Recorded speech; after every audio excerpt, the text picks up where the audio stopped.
નમસ્કાર મિત્રો, તો ખેડૂત મિત્રો વિશ્વ યુટ્યુબ ચેનલમાં તમારું સ્વાગત છે।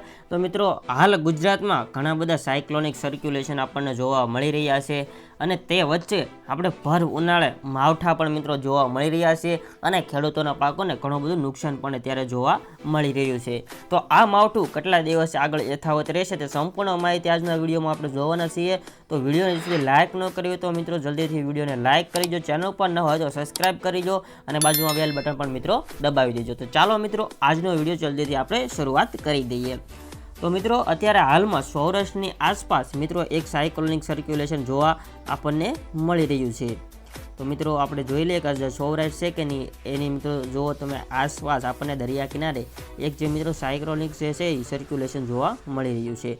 તેના કારણે મિત્રો આ જે સૌરાષ્ટ્રનો એરિયો છે તેમાંથી અત્યારે આપણે વરસાદ જે 2 દિવસ અનુમાન છે કે હજી 2 દિવસ આ સર્ક્યુલેશનના કારણે વરસાદ રહેવાની શક્યતા રહેલી છે। અને મિત્રો, હવામાન વિભાગ દ્વારા એમ પણ આગાહી કરવામાં આવેલી છે કે આજે સૌરાષ્ટ્ર, ઉત્તર ગુજરાત અને દક્ષિણમાં વરસાદની શક્યતા રહેલી છે। રાજ્યમાં કમોસમી વરસાદ તે મિત્રો છે અત્યારે ખેડૂતની ચિંતા વધારી દીધી છે, કેમ કે અત્યારે બાજરી, જુવાર તેના પાક મિત્રો અત્યારે મોસ્ટ ઓફ બધી જગ્યાએ જે દરિયા કિનારાના એરિયા અને મિત્રો જે પાણીવાળા વિસ્તાર હોય છે તેમાં અત્યારે મોસ્ટ ઓફ લેવાતા હોય છે। અને મિત્રો જે છે આ બધા વિસ્તાર હોય છે દરિયા કિનારા વિસ્તાર અને પાણીવાળા વિસ્તાર તે ચોમાસુ પાકમાં પણ મિત્રો નિષ્ફળ ઘણીવાર જતા હોય, કેમ કે તે બાજુ પાણીનું વધારે પ્રેશર આવતું હોય છે એટલા માટે। તો આ વર્ષે પણ મિત્રો તે વધારે નુકસાન જોવા મળી રહ્યું છે। તેવામાં મિત્રો અત્યારે જે છે રાહતના સમાચાર આપણે હવામાન વિભાગ દ્વારા મળી રહ્યા છે, કેમ કે 14 મે બાદ રાજ્યમાં મિત્રો વરસાદ બંધ થઈ જશે તેવું અત્યારે હવામાન વિભાગનું કહેવું છે આજ માટે। આ મિત્રો એનું પૂર્વ અનુમાન છે। તો 12 મે અને 13 મે એટલે કે આજના દિવસ અને કાલના દિવસ માટે જે રાજ્યમાં કેટલાક જિલ્લાઓમાં પણ મિત્રો અત્યારે ચાલુ વરસાદ છે મિત્રો વરસાદનું અનુમાન લગાવવામાં આવી રહ્યું છે। જે આ 2 તારીખો છે તેમાં વરસાદનું અનુમાન એટલે લગાવવામાં આપણે આવી રહ્યું છે જે હવામાન વિભાગ દ્વારા। તો આજે મિત્રો કઈ જગ્યાએ વરસાદ પડવાનો છે તે પણ મિત્રો આપણે વિડીયોમાં જોઈ લઈએ છીએ। તો આપણે થોડુંક પહેલાં આગળ વધારીને રીડિંગ આપણને શું કહે છે તો મિત્રો જોઈ શકો છો જે આ દરિયામાં સિસ્ટમ છે ને ત્યાંથી આ જુઓ તમે મિત્રો આપણે અહીંયા છે ને અત્યારે કેટલા વાગ્યા છે આપણે 4:40 છે। આપણે આટલા વિસ્તારમાં આપણને વરસાદ જોવા મળી શકે છે। તમે સ્ક્રીન પર જોઈ શકો છો ઉપલેટાવાળો વિસ્તાર છે, રાજકોટ સાઈડ વિસ્તાર છે, જેતપુર છે, જેટલા એરિયામાં અહીંયા વરસાદનું આપણે રીડિંગ જોવા મળી રહ્યું છે। તો મિત્રો જોઈ શકો છો આટલા એરિયામાં આપણને વરસાદ જોવા મળી રહે છે। આગળ જો વાત કરીએ તો આપણે કયા સૌરાષ્ટ્રમાં જુનાગઢ, ભાવનગર એટલે કે જો મિત્રો આ એરિયો છે અહીંથી એટલે કે તમે આપણે નજર નાખી જો આ જુનાગઢ અહીંયા રહી ગયું અને અહીંયા ભાવનગર છે। તો આટલો એરિયામાં અત્યારે આ 2 વિસ્તારમાં અત્યારે આપણને આગાહી આપવામાં આવેલી સૌરાષ્ટ્રમાં ઉપર જોઈએ તો આગળ કયા છે પછી મિત્રો બોટાદ આવી જાય છે, પછી આવી જશે સુરેન્દ્રનગર, ગીર સોમનાથ, રાજકોટ। તો જેટલો આપણો એરિયો છે કે આ બધો એરિયો જે આ બધા એરિયામાં અત્યારે આપણને વરસાદની એટલે મોસ્ટ ઓફ સૌરાષ્ટ્રના એરિયામાં તેમાં રાજકોટનો પણ સમાવેશ થઈ જાય છે। ભાવનગર આવી ગયું, બોટાદ આવી ગયું, રાજકોટ આવી ગયું, પછી જુનાગઢ આવી ગયું છે। આ બધા વિસ્તારમાં આપણે વરસાદ પડવાની શક્યતા રહેલી છે। આ બધો વિસ્તાર છે સૌરાષ્ટ્રનો તેમાં અત્યારે સિસ્ટમ જે સર્ક્યુલેશન ચાલુ છે તેના કારણે આગાહી કરવામાં આવી રહી છે। ત્યારબાદ મિત્રો આપણે જો વિડીયોમાં આગળ વધીએ તો આપણે અલગ અલગ જે છે તે સિસ્ટમો છેલ્લું રીધાસ કરે છે અને મિત્રો ભર ઉનાળે પણ વરસાદની સિસ્ટમ જોવા મળી રહી છે। તો આગળ જો હવામાન વિભાગ જોવા જઈએ તો તેણે શું કહ્યું છે તે પણ એક નજર આપણે નાખી લઈએ। તો મિત્રો ગીર સોમનાથને તે મિત્રો 12 મે બાદ વરસાદનું પ્રમાણ છે મિત્રો ખૂબ જ ઘટી જાય છે તેવું હવામાન વિભાગનું કરવું છે, પરંતુ સૌરાષ્ટ્ર અને દક્ષિણ ગુજરાતના જે છે મિત્રોના વરસાદની શક્યતા દેખાઈ રહી છે। જોકે આ વરસાદ મધ્ય પ્રકારનો હશે, બહુ ઝાઝો વરસાદ હશે ને એવું હવામાન વિભાગનું કહેવું છે। એટલે કે આપણે મિત્રો જે આ સૌરાષ્ટ્રનો એરિયો છે આટલો બધો સૌરાષ્ટ્રનો એરિયો બધો આવી જાય છે અને આ બધું સુરત સાઈડ જે મિત્રો આ બધો દક્ષિણનો એરિયો આવી જાય છે તે આટલા વિસ્તારમાં અહીંયા વરસાદ પડવાની શક્યતા 12 મે પછી પણ બતાવવામાં આવી રાખી છે। જે મિત્રો સૌરાષ્ટ્રમાં જે સર્ક્યુલેશન સર્જાયેલું છે એના સિસ્ટમના કારણે વરસાદ વરસી રહ્યો છે।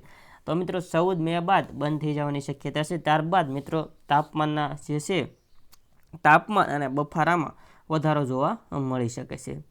જે મિત્રો કમોસમી કારણે વરસાદના કારણે જે ખેડૂત ભાઈઓને નુકસાન જે આવ્યું છે તેના વિશે પણ મિત્રો આપણે એક વાત કરી લઈએ કે ખેડૂતના જે આ વરસાદના કારણે કયો મિત્રો જે નુકસાન જોવા મળી રહ્યું છે. આગળ જો આપણે ખેડૂત મિત્ર જે એટલે કયા પાકમાં નુકસાન જોવા મળી રહ્યું છે તેની વાત કરીએ તો આગળ છે ને મિત્રો કેરીના પાક હોય છે તેમાં 50% નુકસાન આપણને અત્યારે જોવા મળી રહ્યું છે. તલના પાકમાં 40% નુકસાન અને જે મિત્રો અંદાજ મારવામાં આવી રહ્યો છે. જો અને મિત્રો તમે સ્ક્રીન પર જોઈ શકો છો આ બધી છે તે મિત્રો આજની પવનની દિશા રહેવાની છે તો તમે મિત્રો સ્ક્રીન પર જોઈ શકો છો. અલગ અલગ દિશાઓ મિત્રો પવનની રહેવાની છે અલગ અલગ વિસ્તાર માટે. તો આપણે ગુજરાત માટે આવી રીતના અલગ અલગ પવનની દિશાઓ તમે નોંધી શકો છો. જ્યારે પપૈયાના પાકમાં 20%, કેળાના પાકમાં 15% અને ડાંગરના પાકમાં 15% નુકસાન જે છે પ્રાથમિક અંદાજ મારવામાં આવી રહ્યો છે. વરસાદ બંધ થયા પછી મિત્રો આ સર્વે બધો યોજવામાં આવે છે. ત્યારે મિત્રો ચોમાસા પહેલાં જે કમોસમી વરસાદના અનેક જગ્યાએ મિત્રો જે પાલિકાની નબળી કામગીરીનો પોલ ખુલી છે. કડીમાં રાત્રે ખાબકેલા ધોધમાર વરસાદે નગરપાલિકાની પોલ ખોલી દીધી છે એવું મિત્રો અહીંયા સમાચારમાં કહેવામાં આવેલું છે. જ્યારે અંડરપાસ ભરાયેલા પાણીમાં સ્કોર્પિયો ડૂબતા એકનું પણ મોત પણ મિત્રો થયેલું છે. તો 2 કાર અને 3 જે છે ટ્રક અંડરપાસમાં ભરાયેલા પાણીમાં જે મિત્રો ગરવાથી એમાં પણ મિત્રો એક વ્યક્તિનું જાનહાનિ જોવા મળી છે. સમયસર ન આવતા જીસીબીના જે આરોપ લગાવવામાં આવ્યો છે અને જે છે જીસીબીની મદદથી ફસાયેલા વાહનોને અંડરપાસમાંથી બહાર કાઢવામાં આવી રહ્યા હતા. જે મિત્રો જીસીબીની મદદથી મિત્રો અંડર જે પાસ છે તેમાં સલવાઈ ગયેલા જે વાહનો હતા તેને બહાર કાઢવામાં આવે છે. આવી રીતના મિત્રો હવામાન વિભાગની તો આગાહી પૂરી થઈ ગઈ છે પણ તમે મિત્રો જોઈ શકો છો આવી રીતના આપણે મિત્રો ગુજરાતમાં પવનની દિશા તમે મિત્રો જોઈ શકો છો. 15ની પીડ ભાવનગરમાં અત્યારે છે, જામનગરમાં આગળના દિવસોમાં નોંધાવાની છે. તો મિત્રો ખાસ કોઈ આપણને મોટું તો સર્ક્યુલેશન જોવા મળતું નથી. અને વાવાઝોડાનો ખતરો આપણે જોઈ લઈએ કે વાવાઝોડાનો ખતરો છે કે નહીં આપણે ઇન્ડિયા ઉપર. તો આપણે જોઈ લઈએ કે વાવાઝોડાનો ખતરો તો આપણને કોઈ અત્યારે દિશામાંથી દેખાતો નથી. નહીંતર તો આપણને સાયક્લોનિક સર્ક્યુલેશન છે તે મિત્રો જે દેખાય છે. આપણે જોઈએ તો આ બાજુ દરિયામાં એકાદું સર્ક્યુલેશન ચાલુ હોય સાયક્લોન તો આપણે તમને બતાવું. તો આવી રીતના મિત્રો તમે જોઈ શકો છો આવી રીતના તો જોવા મળે પણ અત્યારે એવું તો ખાસ આપણને કોઈ જોવા મળતું નથી. એટલે આપણે અત્યારે કોઈ વાવાઝોડાનો ખતરો જોવા મળતો નથી એવું તો આપણને.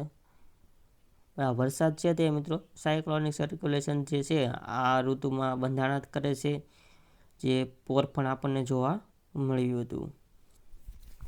આવી રીતના મિત્રો ગુજરાતમાં કોઈ પણ જગ્યાએ કાંઈક આપણને ખતરો જોવા મળતો નથી. વરસાદનું પણ આપણને કાંઈ બહુ ખાસ એવું કોઈ અહીંયા અત્યારે તો સૌરાષ્ટ્રમાં કોઈ જે છે એ સૌરાષ્ટ્રના ભાગોમાં આપણને આગાહી કરવામાં આવેલી છે. બહાર તો કોઈ પણ જગ્યાએ આપણને જોવા મળતું નથી.